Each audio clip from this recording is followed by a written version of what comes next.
আজ এই অনুষ্ঠানে আমার অতিথি অ্যাডভোকেট ফজলুর রহমান, যিনি বিএনপি চেয়ারপারসনের উপদেষ্টা এবং বীর মুক্তিযোদ্ধা। আমি স্বাগত জানাই অ্যাডভোকেট ফজলুর রহমান আপনাকে। ঈদ তো চলে এসেছে, তো আমরা বরাবর রাজনীতিতে ঈদের পরে কি হবে সে প্রসঙ্গে নানা জল্পনা করি। তো 2025 সালের ঈদের পরে বাংলাদেশের রাজনীতি কোন দিকে যাচ্ছে আপনার কি মনে হয়? আপনাকে অসংখ্য ধন্যবাদ। আমি যে কথাটা বলছিলাম যে আমি একটা টক শো করেছিলাম 2013 অথবা 14 সনে। সেখানে আমি বলেছিলাম আওয়ামী লীগ একটি অভিশপ্ত রাজনৈতিক দল। এই দলটি যারা সৃষ্টি করেছিল তারা কেউই সঠিকভাবে করে মরতে পারেননি। আজকে আমার বলতে ইচ্ছা করে বাংলাদেশ একটি অভিশপ্ত রাজনৈতিক অভিশপ্ত দেশ। এই দেশটি আমরা মুক্তিযুদ্ধ করে সৃষ্টি করে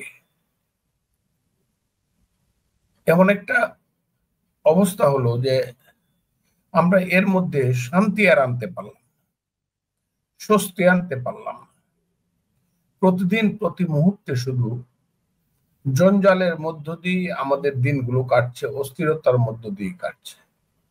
সেই কোথায় 72 থেকে 75 থেকে জিয়াউর রহমানের মৃত্যু, 1981 পরে এরশাদের 9 বছরের স্বৈরশাসন, 90 আন্দোলন, খালেদা জিয়ার শাসন, তারপরে আবার 1 থেকে 6 পর্যন্ত জামাত বিএনপির শাসন, 96 থেকে 2001 পর্যন্ত শেখ হাসিনার শাসন, পরে 15 বছর দীর্ঘস্থায়ী শেখ হাসিনার শাসন।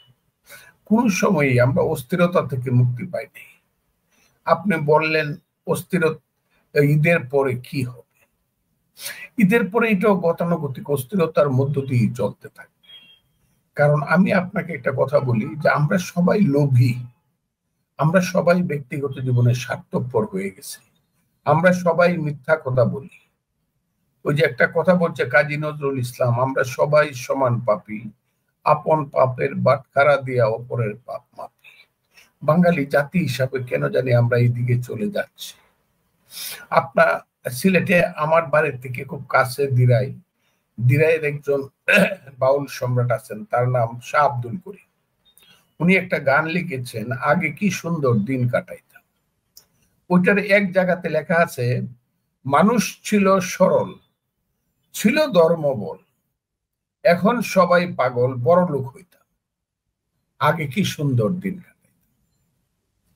তার কথাটা আমার কাছে যত সরল ভাবে বলছে তত সরল না, এটি খুব উপলব্ধি করার ব্যাপার। এখন সবাই পাগল, বড় লোক। আগের মানুষ কিন্তু সামান্যত সন্তুষ্ট ছিল, নিজের উপার্জনের মধ্য দিয়ে নিজের সংসার চালিয়ে সে সন্তুষ্ট থাকত। কিন্তু এখন জাতি হিসাবে আমরা একদল লুটেরার হাতে, এই যে নব্য ধনিক শ্রেণী এবং লুটেরা পুঁজিপতি শ্রেণীর নব্য বাজার ব্যবস্থা, এই সবকিছু মিলিয়ে এই যে লুট করার যে প্রবণতা, সেই লুট করার প্রবণতা থেকে প্রথমে অর্থনীতি ধ্বংস হচ্ছে, আর অর্থনীতির উপরই কাঠামোর নাম হলো রাজনীতি, সেই রাজনীতি ধ্বংস হয়ে যাচ্ছে। কাজেই এই যে লুটেরারা ক্ষমতায় ছিল এবং এখন যারা আছে তারাও ওই দিকেই যাচ্ছে, ক্ষমতার লোভে লাভে।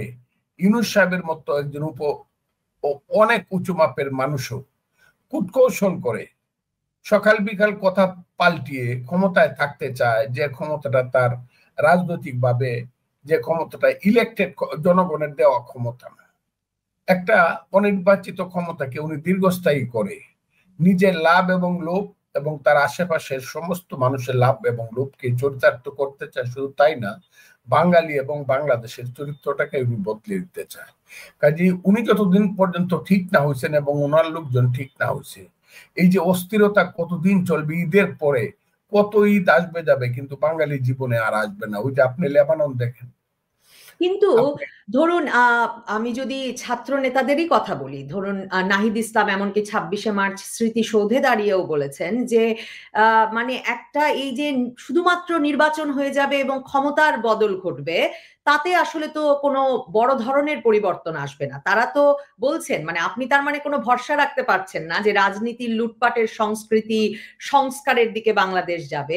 আপনি বরং মনে করছেন যে এখন যারা ক্ষমতায় আছেন, প্রধান উপদেষ্টা সহ, তারা আসলে ক্ষমতাটাকে স্থায়ী করতে চাচ্ছে। তো তো আপনার দল বিএনপির ক্ষেত্রে তো এরা বরং বলছেন যে বিএনপি নির্বাচনের জন্য অস্থির হয়ে গেছে যাতে ক্ষমতায় গিয়ে তারা মানে আরো বেশি লুটপাটে অংশ নিতে পারে, মানে তারা যাতে তাদের ক্ষমতা এক রকমের জাহির করতে পারে। তো তাহলে আসলে মানে সেই দিক থেকেই আপনি বলছেন কিনা, মানে আপনাদের নির্বাচনের অস্থিরতাটা সেদিক থেকে কিনা? আমি আপনাকে বলি যে ছেলেপেলেরা ওদেরকে আপনারা খুব গুরুত্ব দেন। এই ছেলেপেলেদের চেয়ে আমার ছোট ছেলের বয়সে অনেক বেশি। আমার ছোট ছেলেটাই ব্যারিস্টার। এইসব ছেলেপেলেরা 5 বছর পড়াইতে পারে, অন্য আমার বড় ছেলের বয়স 45। কাজে আমি এইসব ছেলেপেলে কথা বলবে আর তাদের উত্তর আমাকে দিতে হবে, এটা আমি আমার ভাটি অঞ্চলের ভাষায় বলি আইনরে বাই কলির কাল, ছাগলে চাটে বাঘের গাল।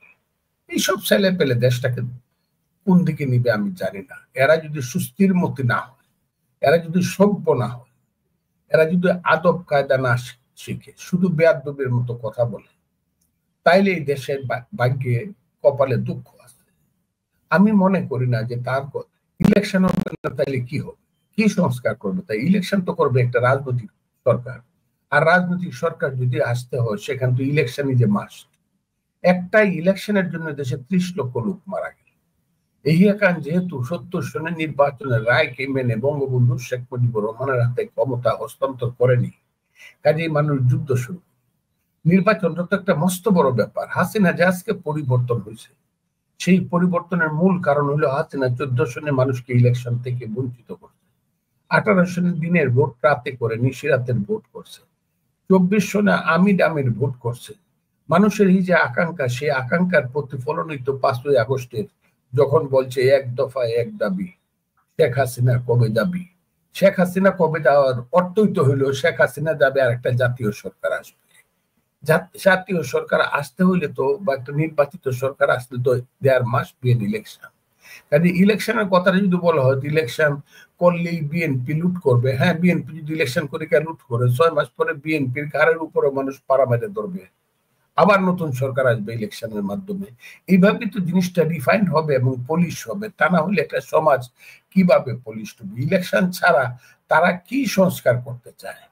এই সংস্কারের মানে কি? আমি তাদেরকে তো চিনি যে ওই 11 জন 12 জনকে সংস্কারক হিসাবে রাখা হয়েছে। এই 11-12 জন মানুষকে তো আমি চিনি। এরা দেশের জন্য 2 পয়সার কাজ কবে কোন দিন করছে? দেশের মানুষের পক্ষে তারা কোন দিন রাজপথে কোথায় ঘাম জড়াইছে? এরা যদি জনপ্রিয়তার দিক থেকে আমি তুলনা করি, সারা বাংলাদেশে যে কোনো সেটা তারা ইলেকশন করবে, 500 থেকে 5000 ভোট যদি কেউ পায়, আমি মনে করবো বাপের বেটার কাজ করছে। এরা আমাদেরকে সংস্কার করে দিবে। আমেরিকার থেকে আইসা 40 বছর আগে যে লোকটা আমেরিকা চলে গেছে, সে আইসা বলবে যে আমি বাংলাদেশের নাম বদলায় দিব। বাংলাদেশের নামটা হইলো মায়ের নামের মতো। আমার মার নাম হলো, আমি প্র্যাকটিক্যালি বলতে, আমার নাম মায়ের নাম হলো হুসেনা বানু। নামটা একটা পুরানো নাম। তখন একজন আইসা বলবে ফজলুর রহমান তোমার মার নামটা তো পুরানো নাম, আমি একটা আধুনিক নাম রাইখে দিই, তোমার মার নাম হবে মধুমালতী। মানবো?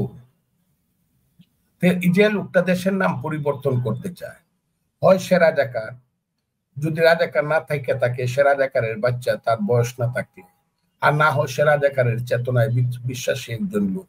দেশের নাম মায়ের নাম যারা বদলাতে চায় তাদেরকে আমার সংস্কারের দায়িত্ব দিতে হবে। যারা বাংলাদেশের 4টা স্তম্ভ, 4টা পিলারের উপর দাঁড়াইছে, যে বাংলাদেশ গণতন্ত্র, সমাজতন্ত্র, ধর্মনিরপেক্ষতা, জাতীয়তাবাদ, আমি আমার দলের প্রতি এত কৃতজ্ঞ। বিএনপির মতো দল কালকে বলছে যে না, স্তম্ভ বদলানো যাবে না, মূল প্রিন্সিপাল বদলানো যাবে না, অর্থগুলাকে একটু ডিফারেন্স করে দেওয়া যেতে পারে। একটা গণতন্ত্র রাইখা ওই লোকটা 40 বছর যাবত যে বিদেশে থাকে, বাংলাদেশের নাগরিক না, এমনকি আমেরিকার নাগরিকত্ব থেকে সে রিজাইনও করে নাই, সে বললো ওই 3টা স্তম্ভ বাদ দিয়া দিবে। আমার বাঙালি জাতীয়তাবাদ, যে বাঙালির চিন্তায় চেতনায় 52 সনে আমি আমার মায়ের ভাষা রক্ষা করার জন্য জীবন দিছি, রক্ত দিছি, সে আমাকে আমার সেই বাঙালি জাতীয়তাবাদকে সে বাদ দিয়ে দিবে। সেই লোকটা, যে লোকটা 40 বছর চলে গেছে, যে কোনোদিন কোনো আন্দোলন সংগ্রামে ছিল না। আমি ফজলুর রহমান ছিলাম 60-এর দশক থেকে, স্লোগান দিছি তুমি কে আমি কে, বাঙালি বাঙালি, তোমার আমার ঠিকানা পদ্মা মেঘনা যমুনা, রক্ত সূর্য উঠেছে বীর বাঙালি জেগেছে। আমার এই মুখের স্লোগান পদ্মা, আমার তোমার আমার ঠিকানা পদ্মা মেঘনা যমুনা পৃথিবীর 10টা শ্রেষ্ঠ স্লোগানের মধ্যে একটা স্লোগান। আমি এই আলী রিয়াজদের জন্য আমার মুখের সেই ভাষাটা বদলায় ফেলবো, এবং এটা আমাকে মানতে হবে। তার কথা, তার লেখার কথা যে বলবে আমি সংবিধানকে ছুঁড়ে ফেলে দেব। কিন্তু বাংলাদেশে তো আওয়ামী লীগ এবং বিএনপির মধ্যেও ওই রাষ্ট্রের মূলনীতি নিয়ে যেমন ঐক্য নেই, মুক্তিযুদ্ধের ইতিহাস বা ঐতিহাসিক ন্যারেটিভ, ঐতিহাসিক বয়ানটা কি হবে তা নিয়েও অনৈক্য আছে। তো সেই সূত্রেই কিনা জানি না, আপনি তো নিশ্চয়ই জানেন যে একটা বড় আওয়াজ আছে, বিশেষ করে সামাজিক যোগাযোগ মাধ্যমে তো আছেই, যে আওয়ামী লীগ বিএনপি সব দেখা হয়ে গেছে, এখন থাকুক না, ইউনূস সাহেব দেখি না উনি দেশটাকে কোথায় নিয়ে যান। যারা মনে করে না যে অনির্বাচিত সরকার তাতে কি, যারা মনে করে না যে, যারা মনে করে যে নির্বাচন হলেই বা কি হবে, সেই অংশটাও তো আছে। কাজেই একটা অনির্বাচিত সরকার সেই সমর্থনে যে নির্বাচিত হয়ে যে দলগুলো ক্ষমতায় এসেছে তারা বাংলাদেশের মানুষের প্রত্যাশা সেভাবে পূরণ করতে পারেনি, কাজেই এরা তো থেকে যেতেই পারেন, সেই যুক্তিটার জোরে ইউনূস সাহেবের সরকার দীর্ঘ সময় থাকতে পারবেন? মার নামের আগে, মা, আমি মা ডাকি, মার নামের আগে একটা খুব সুন্দর শব্দ আপনি লাগাই দিলেন। সুন্দর শব্দটা হইল সৎ। তাহলে কি হলো? সৎ মা। এই যে মা না ডেকে আপনি সৎ মা ডাকতে চাচ্ছেন, নির্বাচনটা একটা শব্দ মা, আপনি সামনে একটা সুন্দর স্বপ্ন অনির্বাচিত সরকার লাগাই দিলেন। অনির্বাচিত কোন সরকার তো হতে পারে না, এটা ইন্টারিম পিরিয়ডের জন্য হইতে পারে, এটা খুবই লিমিটেড পিরিয়ডের জন্য হইতে পারে। বট গাছ যেমন, কলা গাছ যেমন বট গাছের চেয়ে উঁচু হওয়া উচিত না বা উঁচু হয় না, অনির্বাচিত সরকার ও নির্বাচিত সরকারের চেয়ে বেশি আয়ু পাওয়া উচিত না। আর আমরা তাদেরকে চরিত্র যা জানতেছি, 9 মাস তো তারা আছে, তো এক ভাতে টিপ দিলে সব ভাতের খবর পাওয়া যায়। অথবা যদি একটু ভদ্রলোকের মতো বলা হয় মর্নিং শোজ দ্য ডে, সকালবেলায় বুঝে যায় দিনটা কেমন যাবে। ইউনূস সাহেবের নেতৃত্বে সরকার তো খুব ভালো মানুষদের সরকার বলে আমার মনে হইতেছে না। এমনকি উনার নিজেরাও, আমি বলছিলাম, উনি বাঙালির শ্রেষ্ঠ সন্তানদের একজন, আগামী 100 বছর তার মতো সন্তান আসবে কিনা জানি না। কিন্তু আজকে আমি, আমার মনে হয় আমার কথাটা বোধহয় একটু বেশি বলে ফেলছিলাম আবেগের তাড়নায়। ইউনূস সাহেব তো সকাল বিকাল রাত্র দুপুর কথার মধ্যে তো উনি ঠিক থাকতে পারেন না। উনি তো সবাইকে কিছু না দিয়ে উনার নিজের যে 1000 কোটি টাকার যে ট্যাক্স, এটা তো 31শে ডিসেম্বর 2029 সন পর্যন্ত মাফ করায় নিয়ে নিলেন। আমি আপনাকে কাগজ গ্যাজেট দেখাইতে পারি, সবকিছু আছে। উনি তো উনার সবকিছু মাফ করলেন। উনার আশেপাশের লোকজন, এনজিও যারা করত তাদেরকে উনি মন্ত্রিত্ব দিলেন, এবং মন্ত্রিত্বের সমস্ত মন্ত্রিসভা উনি চালাচ্ছেন। ইচ্ছা করলে উনি কাজের বুয়ারেও উনার মন্ত্রী করতে পারেন। আমার তো উনার যে ব্যাপকতা, উনার সারা পৃথিবীতে উনার যে নাম, এখন আমার মনে হয় উনার নামটা শুধু ব্যবসা বাণিজ্য এনজিও করার জন্য নাম, বাট পলিটিশিয়ান ইজ পলিটিশিয়ান। সুখে দুঃখে শুদ্ধ ভুলে politician is politician, and he is required to cut the country's problem, to solve the country's problem. পলিটিশিয়ানই একমাত্র পারে একটা দেশের সমস্ত সমস্যা সলভ করতে, ভুলে অথবা শুদ্ধ, একবার ভুল করবে পরে আবার শুদ্ধ করবে। পলিটিশিয়ান ছাড়া রাষ্ট্র ঠিক হবে না। কাজে ইউনূস সাহেবদের মতো ওই ব্যবসায়ী, এনজিও দারি, ওই অমুক বিসিএস ছিল, অমুক সিএসপি ছিল, এদেরকে দেখে ফেললাম। তো দেখা তো কোনো, এখন মনে মনে চিন্তা করি কি করলাম ভাই, গাজীর গীত গায়া 5 কামাই করলাম 1.5 টাকা খায়া। বাংলাদেশের মানুষের তো এখন এই অবস্থা হয়ে পড়ছে। আপনি ভোট নেন, তারা যে 2% ভোট পায়, যে ছেলেরা 160টা গাড়ি লয়ে বাড়িতে যায়, এতে তাদের মানসিকতাটা, জনপ্রিয়তা বুঝে যায় না, এতে তাদের মানসিকতাটা বুঝে যায়। আমি ফজলুর রহমান, আমি ইটনামিটামুন অষ্টগ্রাম। আব্দুল হামিদ আমার প্রতিদ্বন্দ্বী ছিল সারা জীবন, উনি রাষ্ট্রপতি ছিলেন। উনি হাজার হাজার পুলিশ দিয়ে বাধা দিচ্ছে, তারপরে আমি গেলে পরে 10,000 লোক গ্রামে হয়েছে। এখন এই বাউহাটটা তুলে দিলেও 10,000 লোক হয়, আমার 1 পয়সাও খরচ করতে হয় না, একটা গাড়িও লাগে না। এটা মানসিকতায় বোঝা যায়। এই ছেলেটা আমার জন্য যদি কেউ একটা গেট করে, ওর সদস্য পদ থাকবে না। ইটনাতে অষ্টগ্রামে মিটামণি যে একটা গেট কে করছে, আমি ওর বাপের নামটা দেখে লই। এবং এই ছেলেটা যে 160টা গাড়ি নিয়ে গেছে, তারপরে দল হিসাবে 1,37,00,000 টাকার যে ইফতার খাওয়াইছে, টাকা কোত্থেকে খাইলো সে প্রশ্নের চেয়ে বড় প্রশ্ন হইলো যে তোমার তো এক পাতাই মেলে না রে বাবা, তুমি তো এখনো শিশু। আমার যে সন্তানের এই ধরনের মানসিকতা, প্রথমেই শেরাটনে খাইতে চায়, ইন্টারকন্টিনেন্টাল সোনারগাঁয়ে খাইতে চায় বা খাওয়াইতে চায়, যে 4 কোটি টাকা দামের গাড়িতে চড়তে চায়, বাড়িতে গেলে পরে 100 গেট চায়, 160টা মাইক্রো চায়, এই মানসিকতা দিয়া তো একটা দেশ, আমি তাদের কাছে সমস্ত ক্ষমতা ছেড়ে দিতে রাজি, আমি রিটায়ার করব, আজকে রিটায়ার করব, কিন্তু আমার সন্তানদের তো দেখতে হবে যে আমার সন্তান ভালো সন্তান হয়েছে। আমি আমার সন্তানকে সবকিছু লিখে দিয়ে দিতে রাজি, কিন্তু সন্তানের বেয়াদবি তো আমি সহ্য করব না।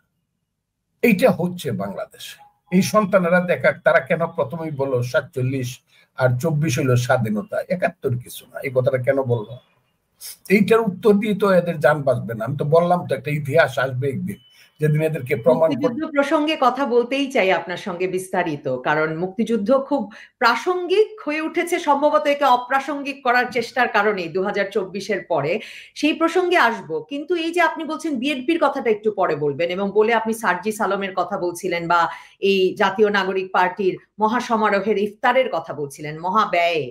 তো 2024-এর আগস্টের পর সারা বাংলাদেশ জুড়ে বিএনপির বিভিন্ন অঙ্গ সংগঠনের নেতাকর্মীরা এবং বিএনপির নেতাকর্মীরা এই কাজটি করছেন, যে তারা নাকি নানা রকম চাঁদাবাজি, লুটপাট, গায়ের জোর খাটানো, এগুলোতে জড়িত হয়ে পড়েছেন। জামায়াতের আমির থেকে শুরু করে এমনকি বিএনপি নেতৃবৃন্দের অনেকেও স্বীকার করছেন এবং বলছেন যে এদেরকেও কন্ট্রোল করা যাচ্ছে না। তো তাহলে মানে বাংলাদেশের মানুষের সামনে অপশন আছে কিনা? বাংলাদেশের মানুষ সে কারণেই ভাবছে কিনা যে করুক না, 2024-এর নতুন নেতারা একটু লুটপাট করুক না? শুনেন, আমি এই খুব একটা বড় আলুর বস্তা, আপনি কি আলু চেনেন? মিষ্টি আলু অথবা গোল আলু চিনেন তো? খুব একটা আলুর বস্তা মাথার মাটি করে নিয়ে গেলাম। মানুষ দেখলো যে এই লোকটা জোর করে বড় একটা আলুর বস্তা নিয়ে গেল। আরেকজন বুদ্ধিমান, সে আলুর বস্তা, সে স্বর্ণের দোকানে ঢুকে তার 2 পকেটে হীরা আর স্বর্ণ ঢুকায় 2 পকেটে করে নিয়ে গেল। কেউ দেখলো? ডাকাতির চিন্তা কোনটা বড় ডাকাতি? এক, বিএনপির একটা কর্মী, হাজার হাজার কর্মী কিন্তু বিএনপির জেল খাটছে। ইলিয়াস আলীর মতো লোকেরা গুম হয়ে গেছে, শত শত কর্মী গুম হয়েছে, বিএনপির লাখ লাখ মামলা হয়েছে। আমি ফজলুর রহমান আমেরিকাতে নির্বাসনে রয়েছি, আমি রিট করে দেশে আসছি, জেলে গেছি, আমি ফজলুর রহমানের কথাই বলছি। 10 বছর আমি বাড়িতে যাইতে পারি নাই, মা বাবার কবর দেখতে যাইতে পারি।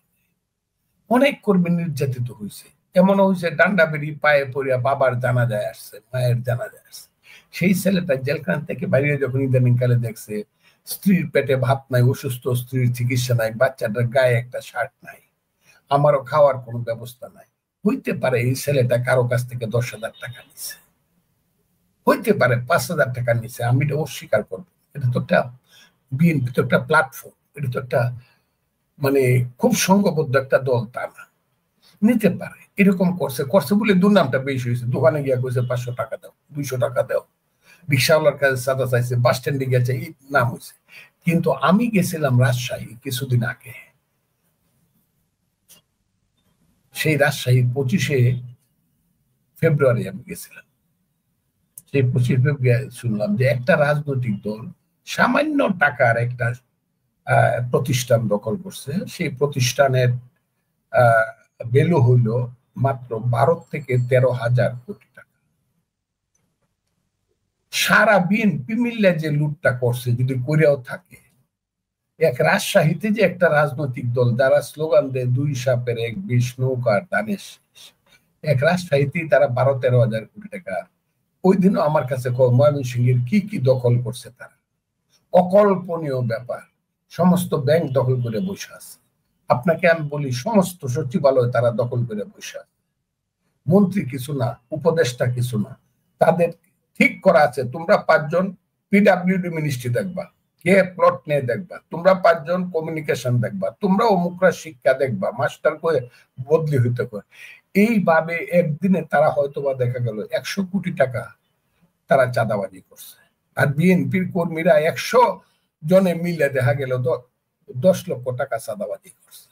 আর ওরা আপনি যে 100 স্লোগানের কথা বললেন সেটা তো জামায়াতে ইসলামীর স্লোগান, মানে আপনি জামায়াতে ইসলামীর কথা বলছেন। এটাই শোনা যায় যে জামাত ইসলাম যে চুপ করে গেছে, এদের পেট ভরে গেছে, অন্যরা চোর কইতেছে, কিন্তু ওরা মনে করতেছে কাক যেমন চোখ বুঝে সবকিছু লোকায় মনে করে, কেউ বুঝি দেখে নাই, মানুষ কিন্তু দেখে ফেলছে। কাজে এই রাজনৈতিক দলগুলো এমন হয়েছে, বিএনপির ত্রুটি বিচ্যুতি যেমন আছে, বিএনপির কিন্তু অ্যাকশনটাও তেমন আছে। আমরা প্রায় 500 থেকে 700 নেতা কর্মীকে কিন্তু দল থেকে আমরা বহিষ্কারও করছি, তাদের বিচারও করছি। তারপরে আমরা করব, আপনি তো এটা নিয়েই খাইতে হবে।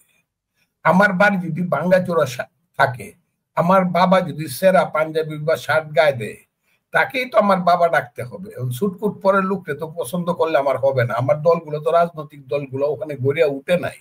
72 থেকে ধরে আজ পর্যন্ত 54 বছর একটা রাজনৈতিক দল, আমি পলিটিক্যাল সায়েন্সে মাস্টার ডিগ্রি করার লোক, একটা রাজনৈতিক দল যেভাবে গড়ে উঠে, সেই প্রচেষ্টাটা তো আমরা করি নাই বলে এখন করতে হবে।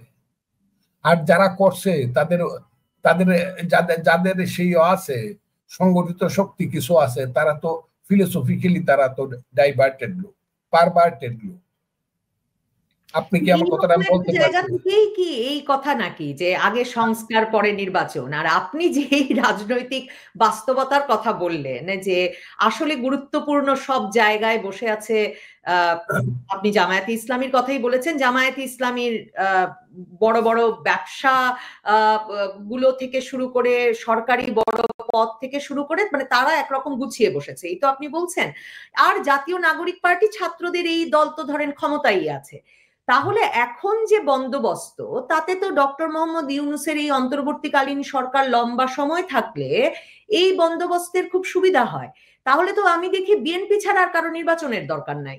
তো শুধুমাত্র বিএনপির সুবিধার জন্য জামায়াতে ইসলামী, জাতীয় নাগরিক পার্টি, ছাত্রদের দল কিংবা ডক্টর মোহাম্মদ ইউনূস নির্বাচন দেবেন কেন? না, একটা পার্টি নির্বাচন চায় না, আর সবাই আমরা নির্বাচন চাই দ্রুত। একটা পার্টি, ওয়ান পার্টি।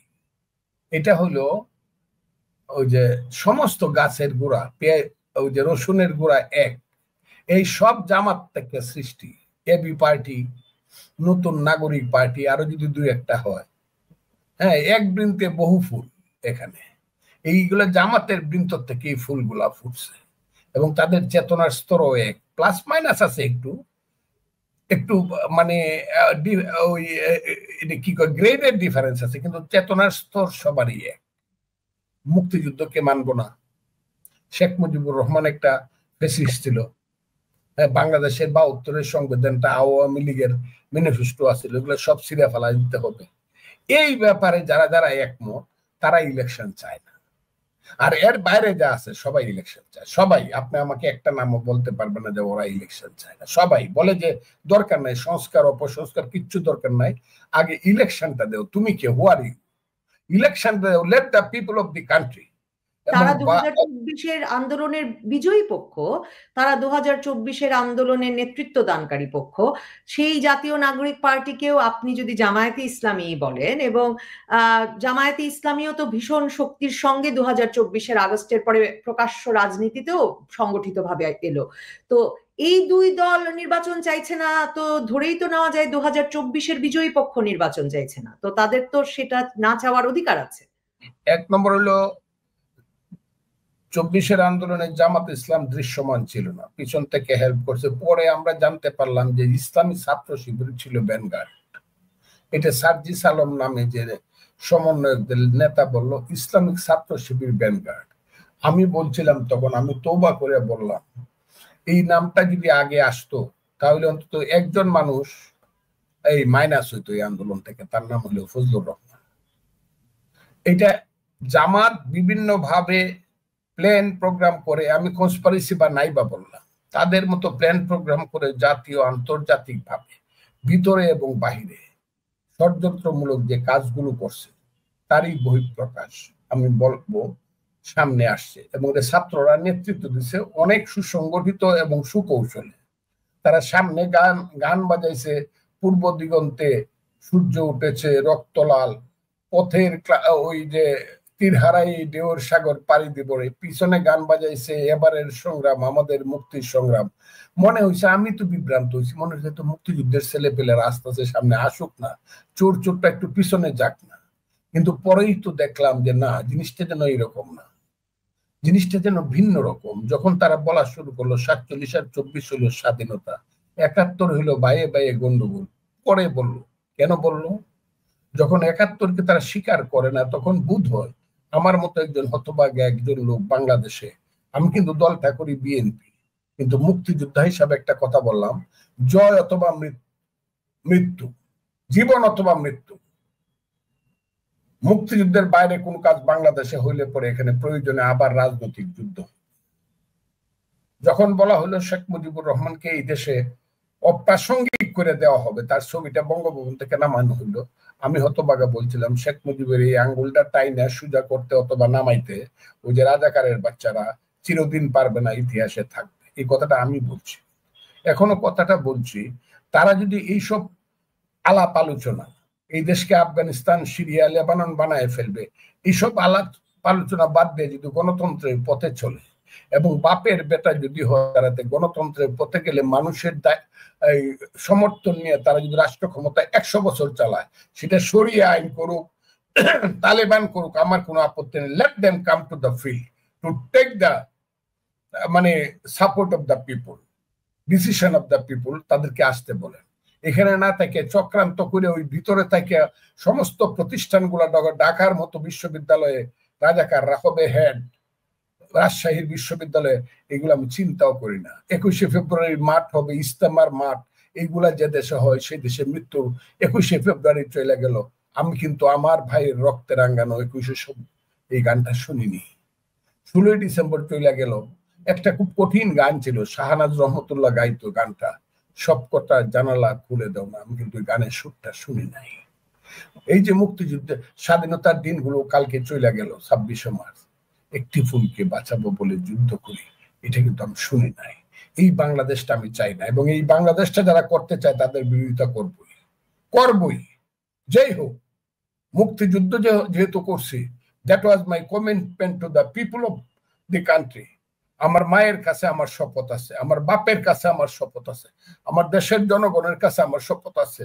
আমার যে ভাগনাটা মরে গেছে পাশের থেকে গুলি খায়া, যুদ্ধে, সিলেটের যুদ্ধে মারা গেছে, সুনামগঞ্জের যুদ্ধে মরে গেছে, আমার যে ভাগনাটা লাভ মেরে পাশাত উপর উঠে বলছে, মামা মারে দেখো মামা, মরে গেছে গা, মা পাগল হয়ে মরছে। ও তো সহজে ছেড়ে দেওয়া হবে না বাংলাদেশের মুক্তিযুদ্ধ। এই কথাটা আপনাকে আমি বললাম। যা করে সব আমি, ছেলেদের সব কথায় আমি রাজি হব, কিন্তু মুক্তিযুদ্ধ, আধুনিকতা, গণতন্ত্র, মানুষের পেটের ভাত, পরনের কাপড়, শুধু এফতাদিয়া মাদ্রাসা আর কি মাদ্রাসা, কওমি মাদ্রাসা না, সেটাও চলবে। আবার এই দেশে স্কুল, কলেজ, বিশ্ববিদ্যালয় চলবে।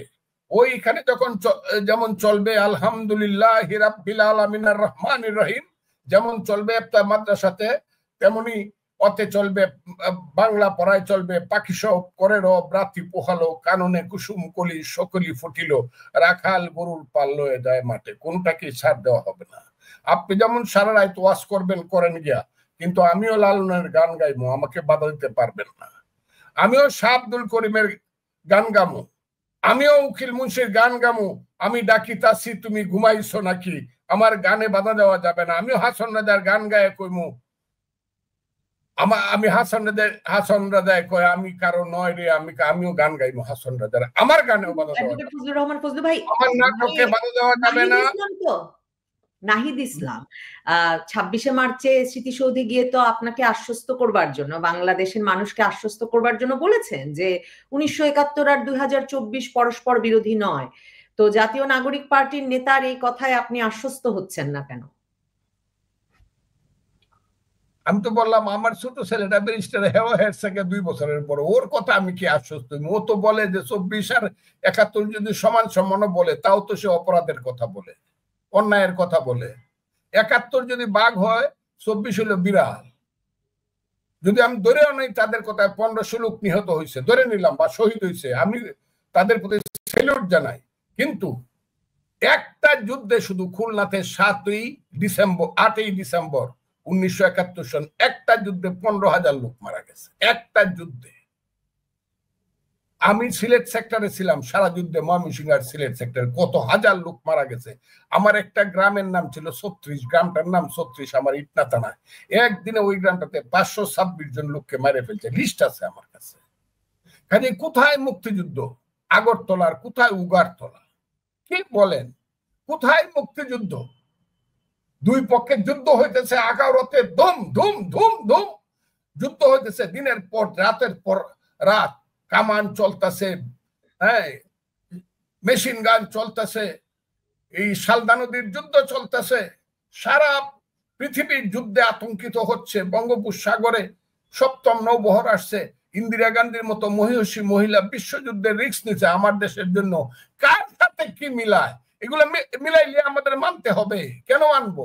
হ্যাঁ, আমি 24-এর গণঅভ্যুত্থানকে আমি রেসপেক্ট করি, যে তারা জীবন দিছে, সবকিছু দিছে, তাদের গণঅভ্যুত্থান হইতে পারে, বাট দিস ইজ নট মুক্তিযুদ্ধ। আমি বলছি কথাটা এইটা, যার যার অবস্থানে থাক, বেশি করতে চাইলে কিন্তু এটার প্রতিবাদ হবে। হইতে পারে যে মুক্তিযুদ্ধের কথা বেশি বলতে গিয়া শেখ হাসিনা এই দেশটাকে শুধু নিজের করতে গিয়া সব শেষ করছে, কিন্তু মুক্তিযুদ্ধ আর হাসিনা তো এক জিনিস না। হাসিনা তো মুক্তিযুদ্ধ দেখে নাই, কোথায় গুলি হয়েছে, তখন তার পেটে বাচ্চা ছিল। মার্চ, এপ্রিল, মে, জুন, জুলাই, আগস্ট, সেপ্টেম্বরের 27 তারিখে জয় হয়েছে। কাজেই উনি তখন 3 মাসের প্রেগনেন্ট ছিল। উনি তো যুদ্ধে যায় নাই, ওনার স্বামী তো 16ই ডিসেম্বর পর্যন্ত যুদ্ধে যায় নাই, এখানেই ছিল, ঢাকাতেই ছিল। ওনার সঙ্গে মুক্তিযুদ্ধের কি সম্পর্ক? হাসিনা হাইরে গেছে বইলা মুক্তিযুদ্ধ হাইরে গেছে যারা মনে করে, এরা তো বোকা। কিন্তু এই জায়গাটা তৈরি হলো কেন? মানে 2024-এর এই অভ্যুত্থান শেষে আমরা দেখলাম 1971, 72-এর সংবিধানের কথা তো আপনি বললেনই, মানে ওই ইতিহাসটাকে মানে একটা মুছে দিয়ে বা পিছনে রেখে 2024-কে মহিমান্বিত করার এই চেষ্টাটার কারণ কি মনে হয়? মানে এই তরুণ ছেলেদের মধ্যে এই চেষ্টা, এই ইচ্ছা, এই আকাঙ্ক্ষা কেন? মানে এর পেছনে কি কারণ থাকতে পারে? তাদের ব্যক্তিগত পিতা আছে, একজন মানুষের জন্মের কিন্তু ব্যক্তিগত পিতা থাকতেই হবে, আমারও আছে, সবারই আছে। আবার রাজনৈতিক পিতাও আছে। তাদের ব্যক্তিগত পিতা কারা আমরা দেখি মাঝে মধ্যে, আমরা তাদের ব্যাপারে বলতে চাই, ভালো মানুষ খারাপ মানুষ যাই আছে তাদেরকে আমরা সালাম জানাই। তারা কি করছে? কারণ তাদের যে বাপ, আমি একজন দেখলাম যে এই কারো বাপের বয়স 65 বছরের বেশি না। ওই নেতারা যারা নাহিদ ইসলাম অমুক সব, আমি সার্গিস আলম হাসনা, এই 60-65, আর আমার বয়স 77। অর্থাৎ আমি যখন মুক্তিযুদ্ধে গিয়ে যুদ্ধ করছি কমান্ডার হিসাবে, ওদের মা বাবার কিন্তু দেখা হয়েছে। আমার কথাটা খুব বোঝার চেষ্টা করেন। কাজেই ওদের বাবা কি করছে, তাদের বাবা তো ছোট ছিল, তাদের দাদা কি করছে সেটা খোঁজ নাই বা নিলাম, কিন্তু তাদের যে রাজনৈতিক পিতা, রাজনৈতিক শিক্ষা যারা তাদেরকে দিছে, যা আমি বুঝতে পারি, আমার যদি সেই বোঝাটা, আমি 61 বছর যাবৎ পলিটিক্স করি, আমার সেই অভিজ্ঞতাটা যদি ভুল না হয়, এরা সেইখান থেকে সেই অভিজ্ঞতাটা পাইছে যে বাংলাদেশ খারাপ, বাংলাদেশের মুক্তিযুদ্ধ খারাপ, 72-এর সংবিধান খারাপ। এরা এটা কনভিন্স হয়েই যুদ্ধে নামছে এবং সেই যুদ্ধে তারা জয়লাভ করি সেটা বলা শুরু করছে। এখন যখন ধাক্কা খাইছে যে না, ওয়ালের মধ্যে ধাক্কা খাইছে যে না, এটা যেন ঠিক না, তখন আস্তে আস্তে বলছে না, 71 একটা ছিল, আমরাও মানি 71, এখন এটা কইতেছে সংবিধান ছিঁড়ে ফেলবো, কবর দিয়ে কেন? 72-এর সংবিধান কবর দিব? 309 ঘন্টা শুধু বিতর্ক হয়েছে, 309 ঘন্টা দিনে রাইতে।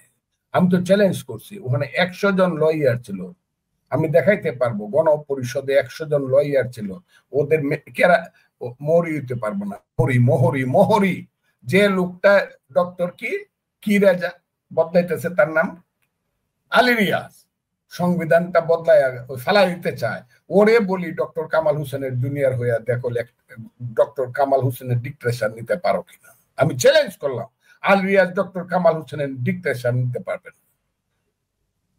কাজেই যারা মনে করে খালি ডক্টর কামাল হোসেন না, আমি কত নাম বলবো বাংলাদেশে যারা সংবিধানটা করছে, কত নাম বলবো, সেই ব্যারিস্টার ইশতিয়াক আহমদ থেকে ধরে বাংলাদেশের শ্রেষ্ঠ মানুষেরা, সেই জাতীয় অধ্যাপক আব্দুর রাজ্জাকারা পার্লামেন্ট মেম্বার ছিল না, কিন্তু দিনের পর দিন সেই সংবিধান করার জন্য তাদের সহযোগিতা, তাদের সহমর্মিতা, তাদের সাহায্য নেওয়া হয়েছে। কে বলেন বাংলাদেশের একটা লোক বাদ ছিল না, নট এ সিঙ্গেল ম্যান, যাদের সেদিন আনিসুজ্জামানের মতো লোক, আহমদ শরীফের মতো লোকেরা সেদিন করছে বাইরের থেকে মনোরঞ্জন ধরের মতো লোকেরা যারা 70 বছর পলিটিক্স করে মারা গেছে, নির্বাসনে ছিল কোথায়? ওই ঢাকা কারাগারে না, আন্দামান দ্বীপপুঞ্জে যারা নির্বাসিত ছিল সেই মনোরঞ্জন ধরের মতো লোকেরা পরবর্তী সময় আইনমন্ত্রী হয়ে এটা সংশোধন করছে। অত সোজা না, এটাকে ছুঁড়ে ফেলায় দিব 72-এর সংবিধান। আমি আপনাকে দেখাইতে পারি আমার কাছে 25টা সংবিধান আছে 72-এর, 25টা সংবিধান আছে 1 থেকে 153 পর্যন্ত। ফজলুর রহমান এমনি ফাইটটা দিচ্ছে না, লেখাপড়া জানিয়ে আসছি। ওই যে এক এক বেটায় কয় যে এই অমুক খুব ভালো ছাত্র, জীবনে কোনোদিন 1 to 10 সেকেন্ড হই নাই, স্কুলে কারো কাছে সেকেন্ড হয়নি। আমরাও লেখাপড়া করে আইছি, আমরাও মাস্টার ডিগ্রিতে বা গ্রাজুয়েশন ডিগ্রিতে আমরাও স্ট্যান্ড করা ছেলে পেলে লেখাপড়া করিয়েছি, মেম্বার অফ পার্লামেন্ট ছিলাম, সমস্ত কনস্টিটিউশনটা মুখস্থ আছে। একজনে বলতে হবে কোথায় এর ত্রুটি, খালি ছুঁড়ে ফেলে দিব, এত সোজা না। কাজে আমি যে বিরোধিতাটা করতেছি, আমার দল, আমি যখন কঠিন বিরোধিতা করি আমি মনে করি আমার দল আমার দলের অবস্থানে থাক, কিন্তু আমি মুক্তিযোদ্ধা হিসেবে বিরোধিতা করি। আমি ফজলুর রহমান বাংলাদেশের একজন সিনিয়র অ্যাডভোকেট, আপনি বুঝেন ব্যাপারটা। আমি কিন্তু সিনিয়র লেখা, কিন্তু সিনিয়র অ্যাডভোকেট এটা অর্জন করতে হয়। আমি বাংলাদেশের একজন সিনিয়র অ্যাডভোকেট, আমি আইন জানি না, সংবিধান জানি না, কথা কইতেছি। এগুলা কেন বল? মানে এই যে আশঙ্কাগুলো আপনি প্রকাশ করছেন, বা একটা বড় আশঙ্কা তো আসলে আছেই সমাজে, যে একটা নতুন বাংলাদেশটার আসলে চেহারা কি হবে, বা এই ছাত্ররা যেই চেহারা দিতে চাইছে সেই চেহারা আসলে বাংলাদেশের সংখ্যাগরিষ্ঠ মানুষের আকাঙ্ক্ষার প্রতিফলন ঘটাচ্ছে কিনা। কিন্তু কি করবার আছে, মানে পরিস্থিতি তো এমন, সেখানে আপনি আসলে রাজনৈতিক কি সমাধান দেখেন? মানে বিএনপির কি সেই শক্তি সামর্থ্য আছে? আর আপনি বলছেন যে জামায়াতে ইসলামী আর জাতীয় নাগরিক পার্টিকেও তাদেরই দল বলছেন যে তারা ছাড়া আর সবাই নির্বাচনের পক্ষে আছে। তো বিএনপি ছাড়া তো আসলে মাঠে আওয়াজ তোলার মতো বা রাজনৈতিক শক্তি সামর্থ্যওয়ালা আর কোনো দল নেই। তাহলে আসলে মানে কিভাবে, মানে বিএনপি কি করে এই রাজনৈতিক পরিবর্তনের নেতৃত্ব দিতে পারবে, মানে নির্বাচনের দিকে হাঁটাতে পারবে? যে আশঙ্কার কথা বলছেন সেই আশঙ্কার বাংলাদেশকে আবারও মূলধারার ট্র্যাকে নিয়ে আসতে পারবে? আপনাকে অসংখ্য ধন্যবাদ। আমি আপনাকে বলি কি করা হচ্ছে বা কি করা, আমি আপনাকে বলি তারা যে কি করতেছে।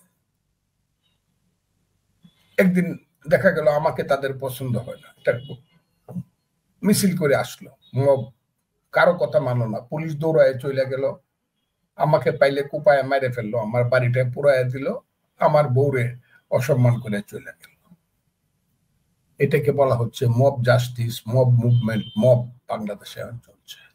এখন থামছে, কেন থামছে জানেন? একটু থামছে, আবারও হবে কিনা আমি জানি না। থামছে মানে তাদের শক্তি কমে গেছে। কারণ মানুষের কি তাদের বিরুদ্ধে মাঠে নামছে না, তাও না, কিন্তু ওই যে একটা ওপিনিয়ন ফর্ম হয়ে গেছে, যে যা হওয়ার সঙ্গে সঙ্গে গুলশানের একটা বাড়িতে রাত 3টার সময় ওইটা ফেসিস্টের দালালেরা হুঁশিয়া সাবধান কইয়া সেই বাড়ির সমস্ত গয়নাগাটি সোনা দানা সব লুট করিয়া মেয়েদেরকে বেইজ্জত করিয়া ছেলেকে মাইরিয়া সবকিছু লয়ে আইব। ওইটার ব্যাপারে মানুষের একটা এগেইনস্ট ওপিনিয়ন গড়িয়া উঠছে মারাত্মক ভাবে, এবং এটা যদি রাজপথে আসে তাদের এদের নিশ্চিহ্ন হয়ে যাবে। এই কারণে একটু থামছে। কিন্তু তারা যে কাজগুলা করতেছে যে মানুষের, বা আমি একদিন বলছিলাম, দেখেন আমি বলছি যে আমার এলাকাতে কত বড় বড় দালাল ছিল, আমি নাম নাইলা বললাম, আমি মুক্তিযোদ্ধা কমান্ডার ছিলাম, এই কারণে আমি বড় করে কথা বলি। একটা লোকেও বলবে না যে ফজলুর রহমান কথা বেঠিক বল, আপনি সারা কিশোরগঞ্জের আমি মুক্তিযোদ্ধা কমান্ডার। কই, আমি তো সেই বড় বড় দালালদের বাড়ি পুড়ে দেই নাই, তাদের ছেলে মেয়েদের তো আমি রাস্তায় ফেলায় দেই নাই। আমি তো মুক্তিযোদ্ধা, আমি পারতাম। আমি এক সময় বলছিলাম 23 বছরের বয়সে আমার হাতে যে ক্ষমতা ছিল আজকে ইউনূস সাহেবের হাতে সেই ক্ষমতা নাই। কেন জানেন? এটা খুব সমালোচনা হয়েছে। 23 বছর বয়সে আমি আজমিরিগঞ্জের, সাল্লার, বানিয়াচুঙ্গের, লাখাই সমস্ত রাজাকাররা আমার কাছে সারেন্ডার করছে। আমি খালি মুক্তিযোদ্ধার জন্য বললে গাঙ্গে ফেলাই দিতে পারতো, ওরা গুলি করে ফেলাই দেয়, কেউ ফিরানোর ছিল না। কিন্তু ইউনূস সাহেবের এই ক্ষমতা নাই, কারণ সে আইনের দ্বারা তার ক্ষমতাটা নির্ধারিত। সেই ক্ষমতা কোনোদিন আমি খাটাই নাই, কারো বাড়ি তো পুরি নাই। আজকে কেন মানুষের বাড়ি পুড়ে দেন আপনি?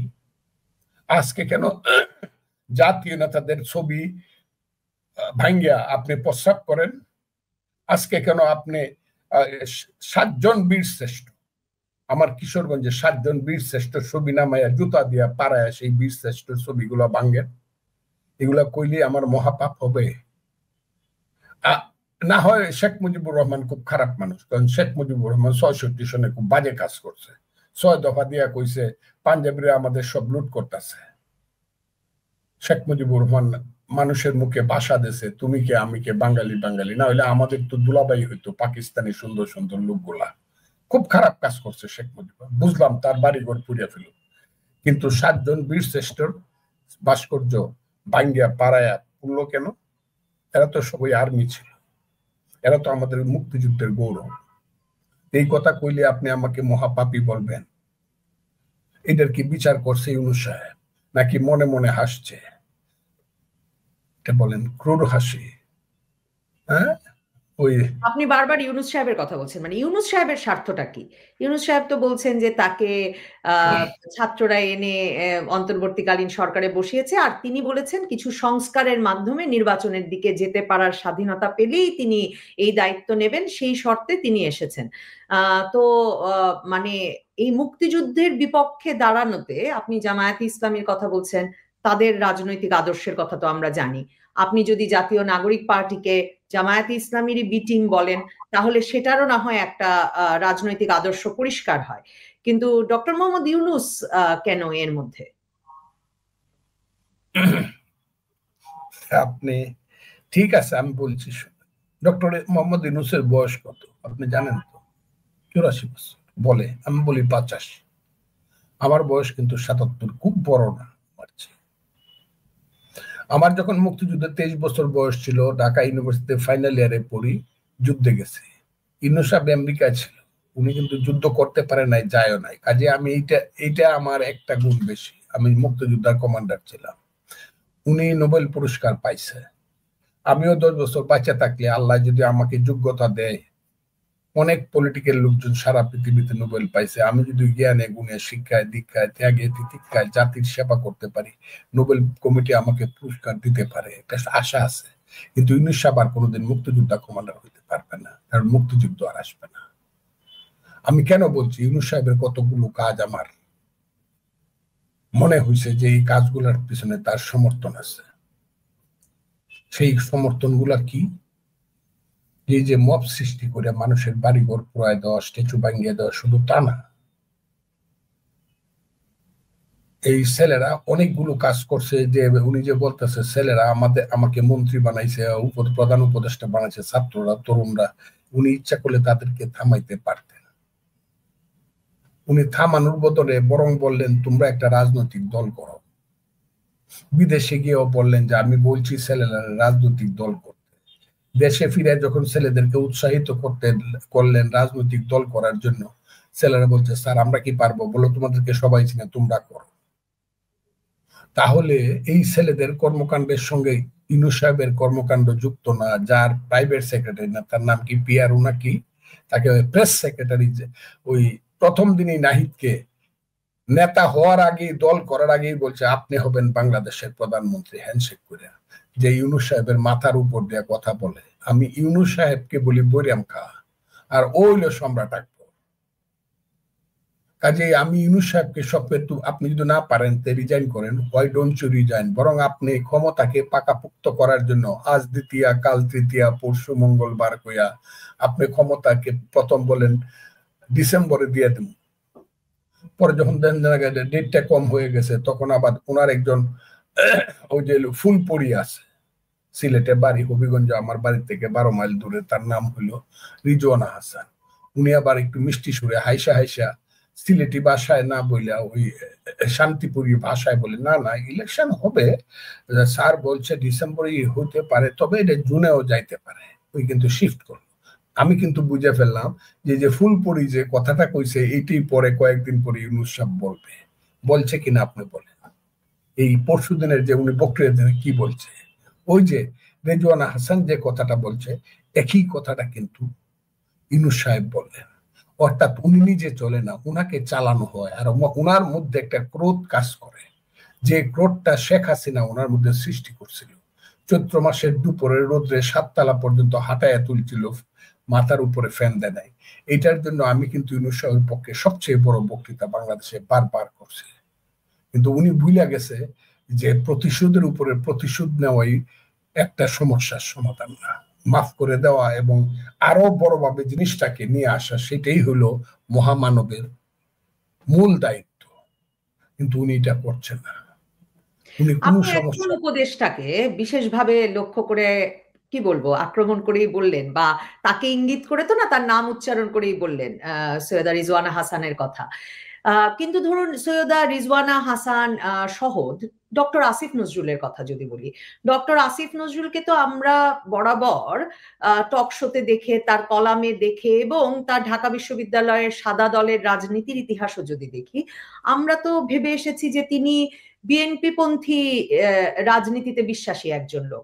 তো বিএনপির মতো একটা বড় দল, এতজন উপদেষ্টা, আপনাদের শুভাকাঙ্ক্ষী বা আপনাদের কথা বোঝবার বা বলবার কেউ এই উপদেষ্টা পরিষদে নাই? না, নাই, কারণ এই উপদেষ্টা পরিষদে কোনো মুক্তিযোদ্ধা নাই। একজন আছে, উনি আমার খুব কাছের মানুষ, তার নাম হলো মুক্তিযোদ্ধা উপদেষ্টা বীর প্রতীক, উনি আছেন, এছাড়া কোনো মুক্তিযোদ্ধা নাই। আর আসিফ নজরুলরা আমরা যা দেখছি, ওই ওই যে এটাকে কি বলে, উপরে খুব সুন্দর মাকাল ফল দেখছি, যে আরে বাবাটা খাইলে বোধহয় খুব মিষ্টি, কিন্তু দাঁত দিয়ে কামড় দেওয়া যায় না। আসিফ নজরুল অনেক শিক্ষিত মানুষ, জ্ঞানী গুণী মানুষ আমি মনে করতাম, এবং এখন হয়তো বা তাই, কিন্তু চারিত্রিক যে বৈশিষ্ট্যর দিক থেকে উনার মধ্যে সুবিধাবাদীর একটা লক্ষণ আছে, এবং সেই লক্ষণের কারণে একসময় 92-93 সনে উনি জাহানারা ইমামের সাথে গণ আদালত করছে, ঘাতক দালালি মনকুমরি করছে, গোলাম আজমের ফাঁসির জন্য উনি ওকালতি করছে, যে কারণে উনি রাষ্ট্রদ্রোহ মামলারও আসামি হয়েছিলেন রাষ্ট্রদ্রোহ মামলার আসামি। কিন্তু চরিত্রের দিক থেকে আস্তে আস্তে ধীরে ধীরে ওনার যে পরিবর্তনটা আমি দেখলাম, আমার মনে হইল যে আমি বোধহয় ভুলভাবে চিন্তা করছিলাম। এখন খুব চালাকি সহকারে উনি মন্ত্রিত্বের মধ্যে আছেন। ওই যে দেখেন রেসকোর্স ময়দানে বা সোহরাওয়ার্দী উদ্যানে যা ভাঙ্গে ফেললো সমস্ত ভাস্কর্য, উনি কিন্তু জান নাই। রেজওয়ানা হাসান কেন বললাম আমি, জানেন আপনি, যত স্বাধীনতা বিরোধী কথা কোয়ানো এটা রেজওয়ানা হাসানকে দিয়ে বলানো হয়। ওই আমরা 53 বছর পরে আমরা কেন আসলাম আপনাদেরকে ঠিক করে, আপনারা যদি ইত্যাদি ইত্যাদি, কেন জানেন? কারণ রেজওয়ানা হাসান একজন, আরো 2 জন মন্ত্রী, ওই যে শুভ্র কি আদিলুর রহমান খান, এদেরকে পাঠানো হয়েছিল। আর বলছে না না না, ভাস্কর্য আর ঠিক করা যাবে না, মুক্তিযুদ্ধের ভাস্কর্য যদি ঠিক করে যদি সোহরাওয়ার্দী উদ্যানে প্ল্যান প্রোগ্রাম মতো কাজ করতে না পারো, তোমাদেরকে কি গরুর ঘাস কাটার জন্য বাংলাদেশের মন্ত্রিত্বে বা উপদেষ্টা পদে রাখা হয়েছে? ওই কথাগুলো রেজওয়ানা হাসানরে দিয়া বলা হয়। এই কারণে আমি বলছি, উনি হলেন ইউনূস সাহেব যখন বিপদে পড়ে যায় তাকে উদ্ধার করার মুখপাত্র হলো রেজওয়ানা হাসান। কারণ একে তো মহিলা, দেখতে আবার সুন্দরী, মিষ্টি মিষ্টি কথা বলে শান্তিপুরী ভাষায়, মানুষ আবার একটু বিশ্বাস টিশ্বাস করে ফেলে। এই কারণে কথাটা বলছি। ধরেন 1 বছর যাবত আমরা যাইতে পারি না সন্দ্বীপ, না এটার নাম হইল সেন্ট মার্টিন, আমার দেশের একটা অংশ, আমরা যাইতে পারি না কেন? আমি নিজে রিড করছি, সবচেয়ে সিনিয়র রিড, হাইকোর্টের সিনিয়র রিড বেঞ্চে আমি গিয়ে বলছি, মাই লর্ড, আমি স্টিমার ভাড়া করছি, আমাকে পারমিশন দেওয়া হয়েছে, সবকিছু হয়েছে, আমি 10 কোটি টাকা খরচ করে বসে রয়েছি, এখন আমার স্টিমার চলতে দেয় না এই হতে যাওয়ার জন্য। এটাকে কি বলে, এই সেন্ট মার্টিন দিবে। জজ সাহেবরা কোনো উত্তর দেয় না। উত্তর দেয় না কেন? ওই যে পিছন থেকে চাবি ঘুরাইয়া দিছে, যে সেন্ট মার্টিনের দিবে কোনো কথা বলা যাবে না। সেন্ট মার্টিন যদি দিতে, সেন্ট মার্টিন কি আমার দেশের বাইরে?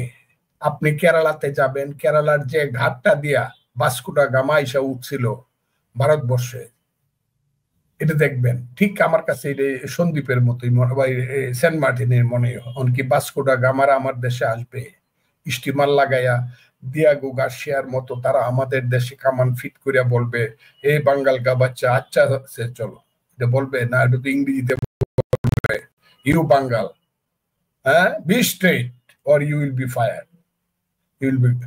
আমার কথাগুলা খুব বুঝা। আর আমার মায়েরা বোনেরা কি কেঁদে কেঁদে বলবে, ছেলে ঘুমালো, পাড়া জোড়ালো, বর্গি এলো দেশে, বুলবুলিতে ধান খেয়েছে, খাজনা দিব কিসে, ধান এবং ফোরালো। ফজলুর রহমান, আপনার যে আশঙ্কাগুলো, সেই আশঙ্কাগুলো আসলে অনেকেরই আশঙ্কা। কিন্তু সে আশঙ্কা নিরসনে বাংলাদেশের রাজনৈতিক দলগুলো কি করবে, এর কোনো রাজনৈতিক সমাধান দেখেন কিনা, আর কত লম্বা সময় দেখেন? আবার অনেকে মনে করেন সমাধান সূত্র আছে সেনা প্রধানের কাছে, সেনাবাহিনীর কাছে। সে সম্ভাবনা দেখেন কিনা?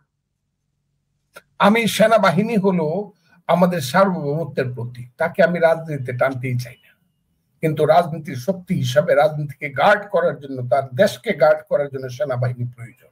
এখন সেনাবাহিনী যে ভূমিকাটা নিছে, সেই ভূমিকাটা আমি 100% তাদের মতো ধৈর্যশীল, তাদের মতো ধৈর্যশীল সেনাবাহিনী আজকে যারা জেনারেল যিনি আছেন জনাব ওয়াকার এবং পরে যারা আছেন, এই ছেলেপেলেরা যে কথাগুলো কইছে, আমি যা দেখলাম চায়া চায়া, ছেলেপেলেরা যে কথাগুলো, ক্যান্টনমেন্ট উড়াই দিমু, গুলি করিয়া ফালাইয়া দিমু, এই তোমার কবর কোথায় হইব ওইটা আগে ঠিকঠাক করে লো, বঙ্গোপসাগরে হইব না অস্ট্রেলিয়া, তো ইত্যাদি ইত্যাদি যা কইছে, কিন্তু অত্যন্ত ঠান্ডা ভাবে সেনাবাহিনীকে আমার কাছে মনে হয়েছে বয়সে তারা সবাই আমার চেয়ে ছোট, কিন্তু চেতনার স্তরে তাদের মধ্যে একটা দেশপ্রেম কাজ করছে, যে কারণে তারা ঠিক জায়গাতে আছে।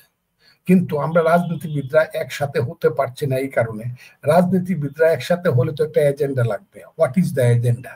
এজেন্ডা হইলো একমাত্র জনগণের প্রতিনিধি কারা। আমি আপনাকে শুধু একটা কথা বলবো, তাইলে আমি আমার জিনিসটা পরিষ্কার করতে পারবো। 70 সনে যখন ইহিয়া খান ইলেকশন করলো, তখন বামরা কইলো মৌলানা ভাসানী, আমরা কোনো ইলেকশন করব না, ভোটের আগে ভাত চাই, নো ইলেকশন।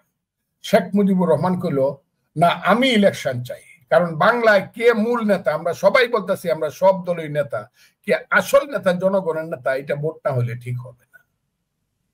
তখন মৌলানা ভাসানীর লোকজন পেছে পড়ে ওই কমিউনিস্টরা স্লোগান দিতে আরম্ভ করলো, হারামজাদা জনগণ, রইল তোদের নির্বাচন, আমরা গেলাম সুন্দরবন। 70 সনের ইলেকশন, আমি নিজে দেখছি, আমি তখন MA পড়ি, কইলাম তো কথাটা।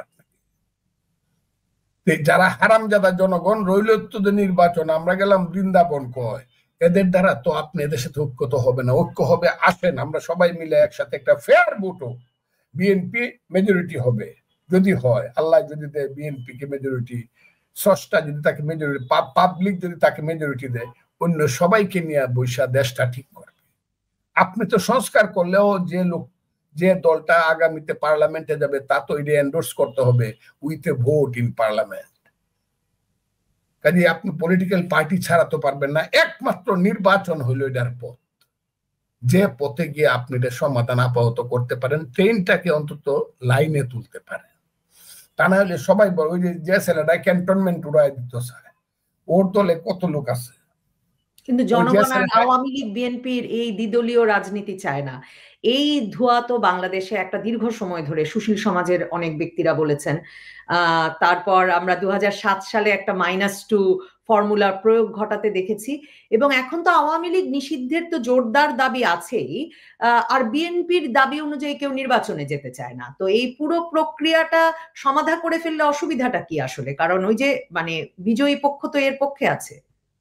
কি প্রক্রিয়া সমাধান করবেন? সংস্কার করবেন, বাংলাদেশের নাম গণপ্রজাতন্ত্রী বাংলাদেশ থাকবে না, এই সংস্কার আমি মানবো নাকি? আপনি 4টা স্তম্ভের মধ্যে 3টা স্তম্ভকে আপনি বাদ দিয়ে দেবেন, এটা কেন আমি মানবো?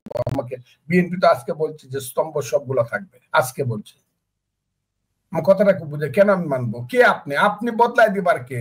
এটা তো ভোটের মাধ্যমে, গণপরিষদের মাধ্যমে এবং 73-এর 7ই মার্চের নির্বাচনের মাধ্যমে কোটি কোটি মানুষ তৎকালীন সময়টা এন্ডোর্স করে গেছে। আপনি এটাকে করে কবরে ফেলায় দিবেন কে আপনি? ঠিক আছে, let us go for vote, পার্লামেন্টে যান, সবাই যার যার দাবি নিয়ে যান যে আপনি সংবিধান পরিবর্তন করবেন, দেখি আপনার পক্ষে কত ভোট পড়ে। যদি আপনার পক্ষে মেজরিটি ভোট পড়ে, আপনি বদলায় ফেলেন। এর আগে তো আপনি বলবেন একরকম, আমি বলবো, সবাই যার যার কথা বলে, তো ইলেকশন ছাড়া তো এটার কোনো পথ নাই। এটাই তো পথ, আর কি পথ? মীমাংসার পথ। আর রাজপথে দাবি আদায়ের পথে আবার যেতে হবে, এমন পথ, এমন সম্ভাবনাও দেখেন? আমি আমার 77 বছর বয়স, আমি রাজপথে যাবো কেন? ওই যে কয় একটা ছেলে, ইউনুস সাহেব বলছে মিটিউকুলাস, আপনি বলছিলেন যে ইউনুস সাহেবের নামে যুক্ত না, ওনারে কেন আপনি বলেন? আমি তো ওই দিনই বুঝে ফেলছি, আক্কেল বনকালিয়ে ইশারাই কাফি। ওই যে ক্লিন্টন ফাউন্ডেশনের যখন উনি ওই ইংরেজিটা বলছে, আমি তো আবার বাড়ির দেশের মানুষ, হাওড় অঞ্চলের মানুষ, ইংরেজিও বেশি বুঝি না, মিটিকুলাস কইছে উনি যে অনেক দিন ধরে এটা প্ল্যান প্রোগ্রাম করা হয়েছে। আর মাস্টার মাইন্ডে যখন পরিচয় করা দিয়েছে ছেলেটার নাম মাহফুজ আলম, সেদিনও তো আমি বুঝে ফেলছি ডাল মেকুস কালায়, এটার পিছনে অনেক বড় ষড়যন্ত্র ছিল, অনেক বড় ষড়যন্ত্র ছিল এটার পিছনে। কাজী ইউনূস সাহেবকে তো দায়িত্ব নিতেই হবে, এবং সেই দায়িত্বের পথ ধরে ওনাকে যদি দেশটাকে ঠিক করতে হয় তাহলে নির্বাচনের পথে আসতে হবে। কবে কবে? আমি তো চাই আগস্টে, উনি বলছে ডিসেম্বরে, তাও মানি।